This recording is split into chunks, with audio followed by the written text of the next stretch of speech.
வணக்கம் மக்களே. இப்போ என்ன விஷயம்னு பார்த்தீங்கன்னா, ஃபைனலி ஜனநாயகன் படம் போஸ்ட்மார்ட்டம் பண்ணிட்டாங்க.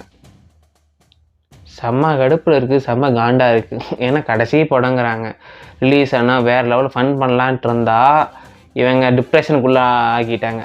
சரி, அதோட டாபிக் நம்ம அப்புறம் வருவோம். சில பல விஷயங்கள் என்ன ஆயிடுச்சுன்னா, நானும் ஒரு நாளில் விசாரிக்கும் போது ரூமரெல்லாம் பரவும்போது ஃபைனலி படத்தை ரிலீஸே பண்ணக்கூடாது, எலெக்ஷன் முடிஞ்சுதான் ரிலீஸ் பண்ணணுங்கிற மாதிரி ஒரு கான்ட்ரவர்சி பரவிட்டுருக்கு. ஏன்னா எங்கே ஆரம்பித்தாங்களோ அங்கேயே கொண்டு வந்து நிறுத்திட்டாங்க. தனிநபர் நீதிபதி அறிவித்து நல்ல ஃபைனல் ரிசல்ட் வந்து அது வேணான்னு மேல்முறையீடு செஞ்சு அவங்க திரும்ப மறுபரிசீலனை செஞ்சு தேதி மாறி இன்று போய் நாளைவான்னு போய் 5 நாள் 6 நாள் ஓடி போய் இப்போ என்ன கதைன்னு வந்து பார்த்தா மறுபடியும் முதல்ல மாதிரி ஆரம்பிச்சிருக்கிறாங்க. இதனால் யாருக்கு என்ன யூஸ்? ஒரு படம் தானே, ஏன் ரிலீஸ் பண்ணிட்டு போங்க. அது எப்படி முடியும்?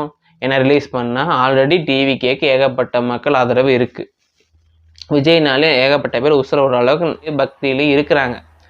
ஆனால் இப்போ படம் ரிலீஸ் பண்ணால் இன்னும் ஆதரவு நிறையா வந்துடுமோ, அதனால நமக்கு பாதிக்கப்படுமோ அப்படின்னு சில பேர் நினைக்கிறாங்க. அது யாருன்னு தெரிஞ்சு மறக்காம கமெண்ட் பண்ணுங்க.